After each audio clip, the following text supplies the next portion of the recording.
대한민국 청소년의 회뉴스 김영훈 사무국 인턴 기자. 서민은 항상 신성하다. 여느 때처럼 유튜브를 표류하다 SK 대기업 재벌 3세의 하루라는 제목의 영상을 접하게 되었다.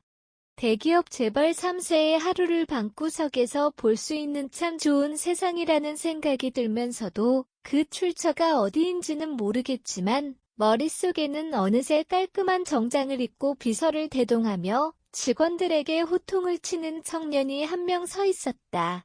내 환상은 영상 속 인물의 추레한 회색 반팔과 돈가스를 자주 먹는다는 말에 의해 하나씩 벗겨져 나가기 시작했고 영상이 끝에 다다를 때쯤에는 아무것도 남아있지 않았다.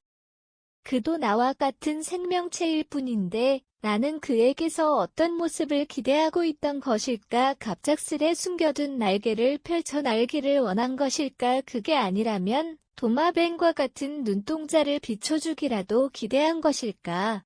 영상의 댓글창은 내가 생각했던 재벌의 모습과는 다르다는 구심과 안도감 그리고 불만 섞인 말투의 것들이 가득 채웠다.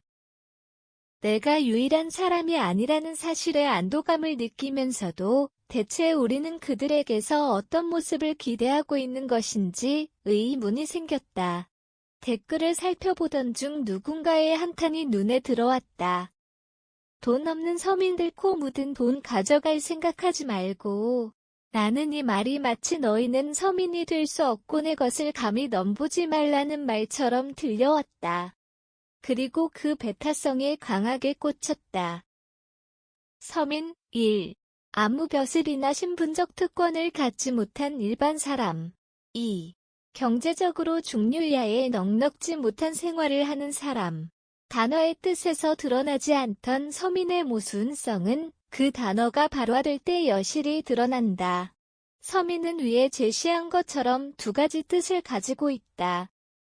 신분제가 사라진 현 시대에 우리는 모두 1번의 서민이 될 수 있지만 2번의 서민은 누구나 될 수 없다. 우리가 사용하는 서민의 뜻은 2번에 다소 편제되어 있다.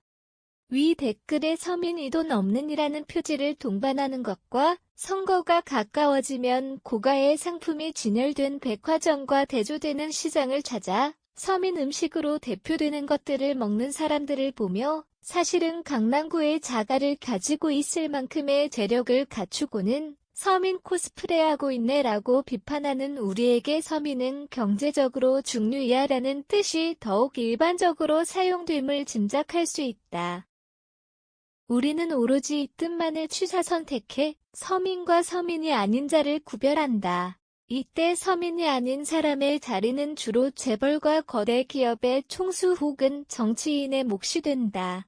적과 동료가 확실히 구별되면 그때부터 시작이다. 그 사람이 어떤 행동과 말을 하든 서민이라는 우리의 신성한 영역을 침범한다고 생각되면 서민 코스프레라는 이름을 붙여 무자비한 공격을 가한다. 그들은 서민이 아니라 단지 서민 행세를 하는 사람이기 때문이다. 그것이 비난을 하는 이유의 전부이다. 그렇다면 서민 코스프레는 왜 비판받아 마땅한 것일까? 이 행위에 도의적인 이유가 있을까? 대다수의 사람은 행위 너머의 이면성을 그 이유로 지목한다. 그들은 평소에 그러지 않으니까 당연히 비판받아야죠. 과연 그럴까? 지금 우리는 추레한 회색 반팔을 입으며 돈가스를 즐겨 먹는다고 말하는 재벌 3세의 모습을 보고 있다. 그들의 이면성을 먼저 확정짓고 혀를 차며 비판하기 전에 그 이면성이 어쩌면 현실의 것이 아닌 오로지 우리 환상의 부산물이 아닌지 먼저 의심해봐야 한다. 이러한 견지에서 시장에서 구입한 생닭을 귀가 후 쓰레기통에 버리는 정치인의 모습을 상상하며 분명히 버렸을 거야 한심하다라고 비판하는 목소리는 그들에게 신성한 영역이라고 간주되어야 하는 서민의 영역을 더럽히는 메아리밖에 되지 못할 것이다. 왜 서민가뿐은 별다른 잡음 없이 본받고 싶은 대상이 될 수 있고 재벌과 거대 기업의 총수 그리고 정치인은 그 대상이 될 수 없는 것일까? 그들에게도 부여될 수 있는 서민의 1번 뜻을 사회적으로 인정하지 않으면서도 언어적으로 역설인 이번의 서민과 갑부의 합성어를 숭상하고 있는 아이러니한 현실은 우리가 서민이 아닌 사람이어야만 하는 자들을 신성한 우리만의 영역에서 얼마나 밀어내려 애쓰고 있는지를 방증한다. 그들은 항상 조금 더 나빠야만 한다. 어느새 대중은 서민이 아닌 사람으로 간주되는 자들의 추악한 모습을 찾아내는 것에 혈안이 되어 있다.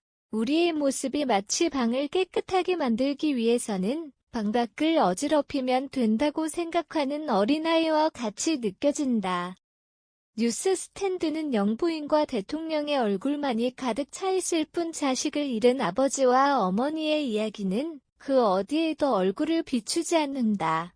오늘도 나는 굳이 알고 싶지 않은 기업 총수의 이혼 소송에 관한 기사를 말 그대로 쏟아지게 마주하고 있다. 네티즌들에 의해 그는 벌써 오너리스크 덩어리잉 망해야 하는 배신자가 되었다. 2019년 기준 아시아 이혼율 1위 모 박사의 조사에 따르면 외도 경험, 성매매 포함 이 3명 중 1명꼴로 있다는 대한민국에서 아무리 기업의 사회적 책임이 중요하다고 하더라도 이혼 외도가 갑질과 어깨를 나란히 할 정도의 오너리스크인지 되묻고 싶다. 필자는 외도가 바람직하다고 그를 두둔하고 싶은 것이 아니다. 다만 서민의 영역을 신성하게 지키려면 서민의 영역 내부에 더욱 주목하는 게 바람직하지 않냐는 의문을 제기하고 싶은 것이다. 지금은 서민의 영역 밖에서 일어난 그의 이혼보다 예컨대 훈련소에서의 만행과 같이 서민의 영역 안에서 자행된 갑질에 더욱 주목해야 하는 때가 아닐까. 금일 2024년 6월 3일 기준 어떤 언론사의 표지 뉴스에도 서민의 영역을 다룬 기사는 없었다. 우리는 이제 서민은 서민이 아닌 자들의 추악함을 통해 더욱 신성해질 수 있다는 전략을 한껏 의심해봐야 한다. 쟤보다는 내가 더 깨끗하다는 식의 신성함은 결국 상대적인 껍데기에 불과할 뿐이다.